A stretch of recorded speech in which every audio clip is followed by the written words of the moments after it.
Assalamualaikum warahmatullahi wabarakatuh. Bagaimana kabarnya anak-anakku semua?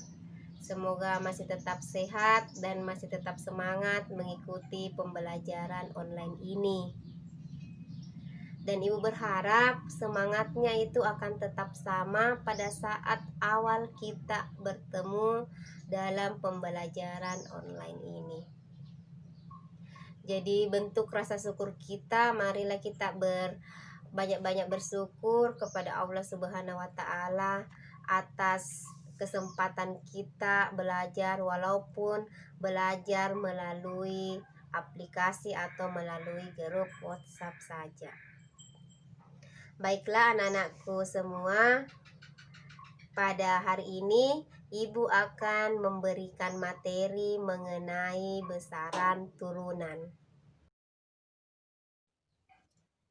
Baiklah anak-anakku semua, sebelum Ibu masuk ke materi besaran turunan, terlebih dahulu Ibu akan memberikan menjelaskan tujuan yang akan kita capai dalam pembelajaran ini. Jadi ada 3 tujuan yang harus kalian capai. Yang pertama, peserta didik diharapkan mampu menjelaskan pengertian dari besaran turunan.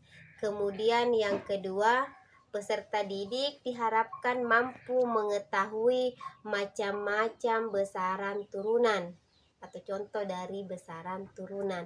Dan yang ketiga, peserta didik diharapkan mampu melakukan pengukuran besaran turunan.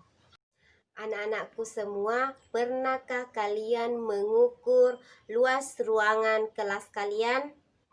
Atau pernahkah kalian mengukur kecepatan perjalanan yang kalian lakukan? Misalnya ketika kalian mengendarai motor, apakah kalian pernah mengukur berapa kecepatan motor yang kalian gunakan? Jadi pengukuran luas ruang dan kecepatan motor itu adalah salah satu contoh dari besaran turunan. Jadi apa itu besaran turunan? Besaran turunan adalah besaran yang satuannya diturunkan dari besaran pokok. Jadi untuk mendapatkan besaran turunan, maka kalian harus tahu dulu yang mana besaran pokok. Pada materi sebelumnya Ibu sudah menjelaskan mengenai besaran pokok, bahwa ada 7 besaran pokok yang harus kalian ketahui. Jadi selain dari ketujuh itu, maka masuklah ke besaran turunan. Selanjutnya anak-anakku semua, sekarang kita masuk ke macam-macam besaran turunan dan satuannya. Jadi besaran turunan pada dasarnya sangat banyak. Semua besaran yang selain besaran pokok itu masuk ke besaran turunan. Contoh yang tadi adalah luas, kecepatan, ada juga dikatakan percepatan, gaya usaha, konsentrasi larutan, volume, pertumbuhan atau laju pertumbuhan, dan lain-lain. Selanjutnya Ibu akan menjelaskan mengenai pengukuran besaran turunan. Jadi pada materi kita ini Ibu hanya menjelaskan 4 pengukuran besaran turunan. Yang pertama adalah luas. Menurut Ibu, luas ini adalah suatu hal atau suatu besaran yang sering kita dengar. Perhatikan gambar berikut. Jadi pada gambar ini kalian bisa lihat ini adalah gambar persegi panjang. Jadi ada panjang dan ada lebar. Pada dasarnya untuk mencari luas tidak bisa langsung menggunakan alat ukur. Beda dengan pengukuran besaran pokok, itu langsung menggunakan alat ukur. Tetapi untuk pengukuran besaran turunan, misalnya luas, yang pertama adalah luas, kalian harus mencari dulu atau mengukur dulu besaran pokoknya, baru mengerjakan besaran turunannya. Contoh luas. Luas kenapa masuk ke besaran pokok turunan? Karena luas adalah turunan dari besaran pokok. Besaran pokok apa yang ada di luas? Yaitu panjang dengan lebar. Berarti luas sama dengan panjang dikali lebar. Satuannya adalah meter pangkat 2. Sekarang masuk ke contoh. Untuk pengukuran besaran turunan luas, biasanya kita pakai rumus panjang dikali lebar. Itu yang umum. Sekarang yang Ibu akan jelaskan bagaimana kita mengukur luas benda yang tidak beraturan. Contoh, perhatikan gambar ini adalah gambar daun. Jadi bagaimana mengukur luas daun ini tanpa menggunakan, karena kalau kita mau mengukur luas daun, kita tidak bisa menggunakan rumus yang tadi, yaitu panjang kali lebar, karena panjang kali lebar itu hanya digunakan untuk mengukur benda yang teratur. Untuk daun masuk ke benda yang tidak teratur. Jadi yang harus dilakukan pertama adalah kalian sediakan kertas berpetak. Cara mengerjakannya yaitu bagian daun yang ditutupi kertas berpetak, yang penuh yang ditutupi kertas berpetak seluruhnya itu diberi nilai angka 1. Kemudian bagian daun yang hanya ditutupi sebagian dari kertas berpetak itu diberikan nilai 1/2.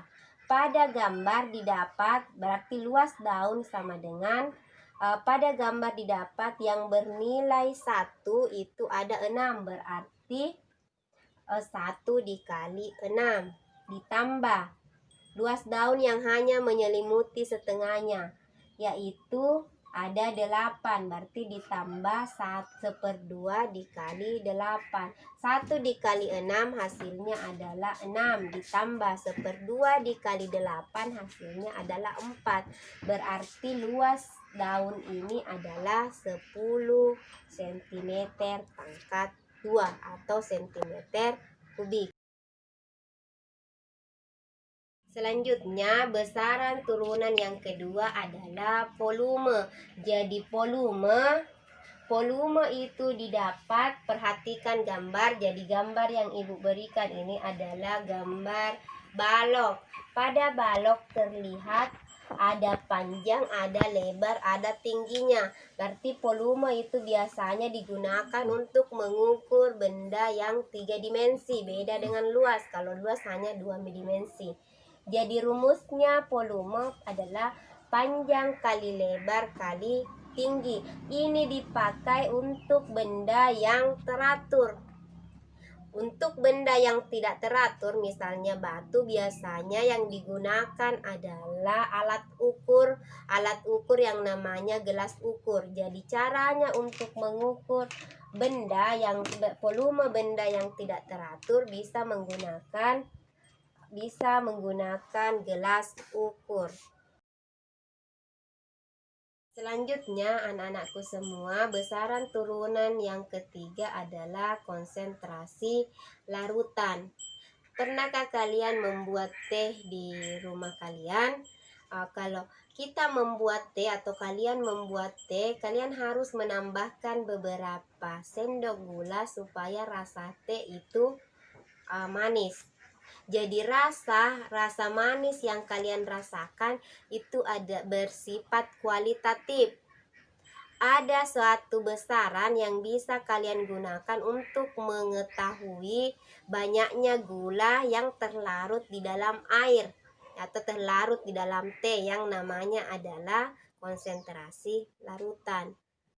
Jadi rumus dari konsentrasi larutan kalian bisa lihat pada gambar, yaitu K. Konsentrasi larutan itu simbolnya K. K sama dengan massa terlarut dibagi dengan volume pelarut. Yang mana dikatakan massa terlarut, yaitu adalah massa dari gula yang tadi Ibu jelaskan. Kemudian volume pelarut itu tidak lain adalah volume dari air teh yang tadi juga Ibu sudah jelaskan. Oke, sekarang masuk ke contoh konsentrasi larutan. Perhatikan gambar. Jadi pada gambar di sini dijelaskan bahwa Edo melarutkan 20 gram gula ke dalam 2 liter air. Berapakah konsentrasi larutan gula yang terbentuk dalam satuan gram per liter. G per L itu adalah gram per liter. Nah, dari gambar kalian bisa lihat yang diketahui itu adalah massa terlarut. Massa terlarutnya itu adalah 20 gram. Kemudian volume pelarut atau volume air itu adalah 2 liter. Kemudian yang ditanyakan adalah K, konsentrasi dari larutan.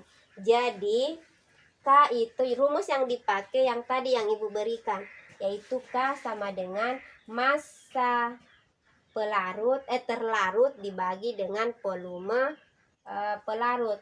Massa terlarut tidak lain adalah massa gula. Jadi ini bisa diganti massa gula dibagi dengan volume air. Massa gula nilainya 20 gram. Kemudian volume air nilainya 2 liter. Berarti 20 gram dibagi dengan 2 liter hasilnya 10 gram per liter. Jadi konsentrasi larutan gula itu adalah 10 gram per liter. Besaran turunan yang keempat itu adalah laju pertumbuhan. Contohnya di kehidupan kita atau di daerah ini yang paling banyak itu adalah tanaman jagung. Jadi bagaimana kalian bisa mengetahui laju pertumbuhan tanaman jagung kalian di hari pertama, hari kedua, hari ketiga, dan sampai hari-hari berikutnya? Jadi caranya yaitu dengan menggunakan rumus laju pertumbuhan. Lihat pada gambar. Laju pertumbuhan sama dengan pertambahan tinggi dibagi dengan selang waktu. Sekarang masuk ke contoh. Silakan diperhatikan contohnya. Kamu menanam jagung. Pada pengukuran awal diperoleh tinggi tanaman 20 cm. Dalam waktu 10 hari, tingginya menjadi 60 cm. Berapakah laju pertumbuhannya dalam sehari? Ketahui selang waktu. Selang waktunya itu adalah 10 hari. Jadi tulis diketahui selang waktu sama dengan 10 hari. Kemudian yang kedua pertambahan tinggi. Jadi pertambahan tingginya itu adalah tinggi akhir dikurang tinggi awal. Pada soal diketahui bahwa tinggi akhir adalah 60 cm dan tinggi akhir adalah 60 cm dan tinggi awalnya adalah 20 cm. Berarti pertambahan tingginya adalah 40 cm. Yang ditanyakan adalah laju pertumbuhan. Penyelesaiannya, laju pertumbuhan sama dengan pertambahan tinggi dibagi dengan selang waktu. Sama dengan pertambahan tingginya berarti 40 cm dibagi dengan 10 hari. 40 dibagi 10 hasilnya adalah 4 cm per hari. Jadi laju pertumbuhan jagung setiap harinya itu bertambah 4 cm.